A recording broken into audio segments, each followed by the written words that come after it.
We all know that developing a healthy relationship with social media can be real tricky, especially when you're still growing up. I spoke to award-winning physician and filmmaker Delaney Ruston ahead of two talks she's giving this week for Recovery Cafe. It has been about 5 years since the original Screenagers film was released. It all started with one question: what new phone to get my daughter? A lot has changed since then. How would you compare the impact of social media on our kids now versus the first film you made? Well, they still have a lot of struggles around managing their time around social media. So yes, there's a lot more platforms, but it's still the same struggle parenting around this. And more than ever now after COVID, it's where we need as schools and parents to really figure out effective ways to help them manage all the ways they're being pulled on social media. For anyone who hasn't seen it, doesn't know what it's about, can you talk about what you learned while making the film?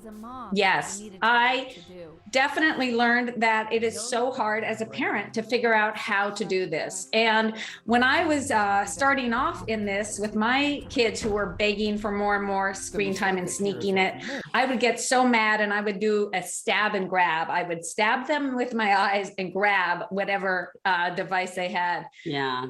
Also, I was just talking about all the, scary things. And so I realized that I wasn't connecting with them. And so rather than a scare tactic, I really needed to switch to a share tactic, sharing the positives of our tech revolution, but also letting them know and working together about, what are some of the issues we got to be aware of. You're the next guest speaker at Recovery Cafe webinar there. What can people expect from your talk? Well, definitely going to talk about if somebody is younger than and hasn't gotten social media yet, how to help prepare them and the family for how to tiptoe into that world. And also just for overall managing screen time issues around social media in our families these days, particularly after COVID and COVID still happening to some degree, of course. How early is too early to start letting them move into the world of social media?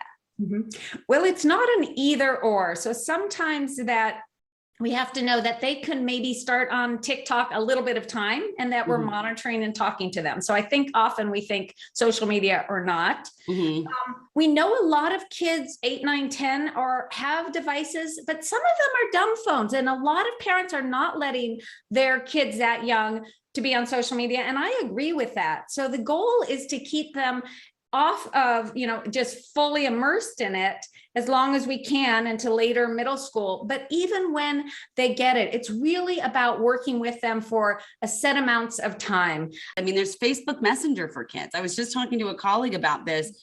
During the pandemic, I let my child use it a lot because it's great. I can check it all the time. It's easy. But does something like Facebook Messenger set kids up for that, funnel into the future of chatting and living online on these interwebs?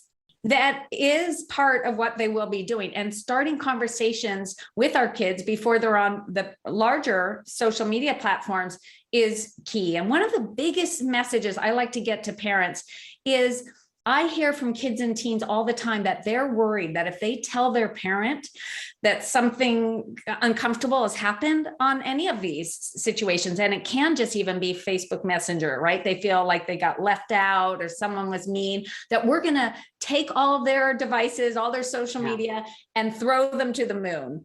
It's really important that we have conversations where we just have them show us things at times, what's happening, and for us to say, oh, that looks complicated, and try so hard to not freak out. And that's the ways that we start to keep them knowing they can come to us when things go awry, and things will, to different magnitudes, things will go awry at times. There's way too much of this feeling that I hear from some parents, like they just need to learn by themselves.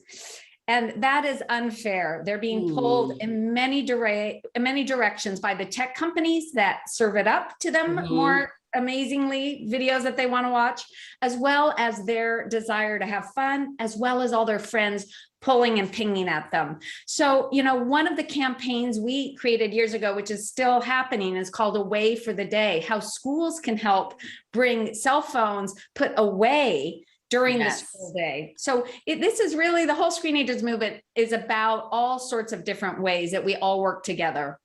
I'm still trying to figure it out for myself, Delaney. Now I got to figure it out for the kids. Thank goodness for you.